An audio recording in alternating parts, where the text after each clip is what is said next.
Je m'appelle M. Moumoun Hafizou. Je suis enseignant d'SVT. Le cours d'aujourd'hui est le sang, qui a pour objectif identifier les différents constituants du sang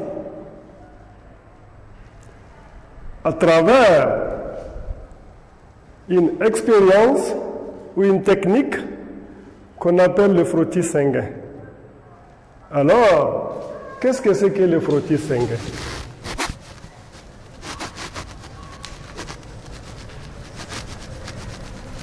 Le frottis sanguin est une opération qui consiste à déposer une goutte de sang sur une lampe recouverte d'une lamelle, puis observer au microscope optique. C'est ça qu'on appelle le frottis sanguin. Une opération qui consiste à déposer une goutte de sang sur une lame recouverte d'une lamelle, puis observer au microscope optique. Alors, quels sont les constituants du sang que nous voudrions observer avec le frottis sanguin? Ces constituants du sang sont le plasma, le globule rouge, le globule blanc et les plaquettes sanguines.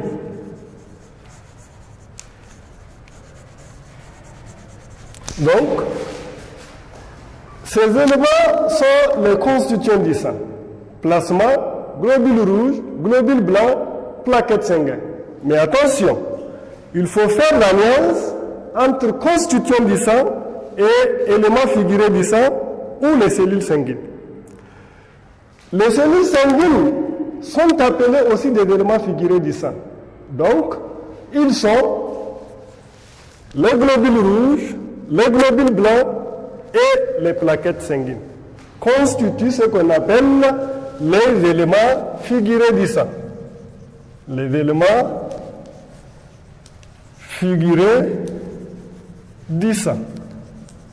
Donc, en un mot, le sang est composé de deux parties. Une partie liquide qu'on appelle le plasma et une partie solide qu'on appelle les éléments figurés du sang ou les cellules sanguines. Alors, le sang lui-même, qu'est-ce que c'est que le sang qui contient ces différents éléments? Le sang, c'est le fluide qui circule dans notre organisme. Il a un rôle transporteur. Il transporte les substances nutritives provenant de la transformation de la digestion aux cellules. Il transporte également les dioxygènes sélectionnés par la respiration du sang aux cellules. Donc là, c'est le rôle du sang dans l'organisme. Alors, une fois que nous avons vu les différents éléments constitutifs du sang, alors nous allons passer à leur rôle. Le rôle des différents constituants du sang. Le globule rouge, qu'on appelle les hématies, leur rôle, c'est d'assurer le transport des gaz respiratoires. Les gaz respiratoires sont le dioxygène et le dioxyde de carbone.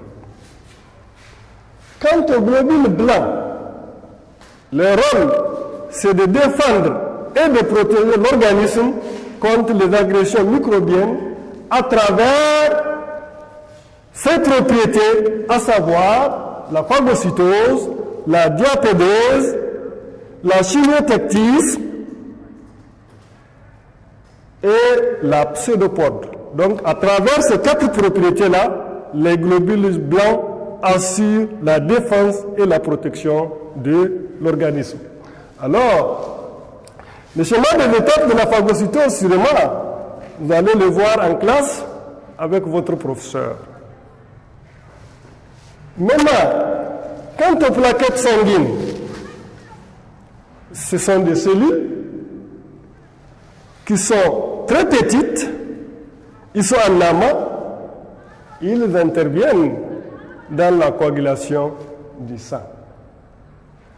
Maintenant, quant au plasma, qui est le liquide qui donne tous ces éléments figurés du sang, son rôle est d'assurer le transport des substances nutritives, les déchets provenant des activités des cellules et les déchets provenant de l'activité des cellules et encore le transport de certaines hormones pour régulariser le fonctionnement de notre corps. Donc, pour me résumer, voilà le rôle de ces différents constituants du sang. Alors, une fois le constituant du sang maîtrisé, maintenant, comment peut-on, quelle procédure nous pouvons faire pour distinguer ces éléments figurés des uns des autres? La procédure est simple. Il faut passer par une méthode qu'on appelle la sédimentation ou la coagulation. La sédimentation, c'est un phénomène qui permet de maintenir le sang liquide tout en lui ajoutant un anticoagulant.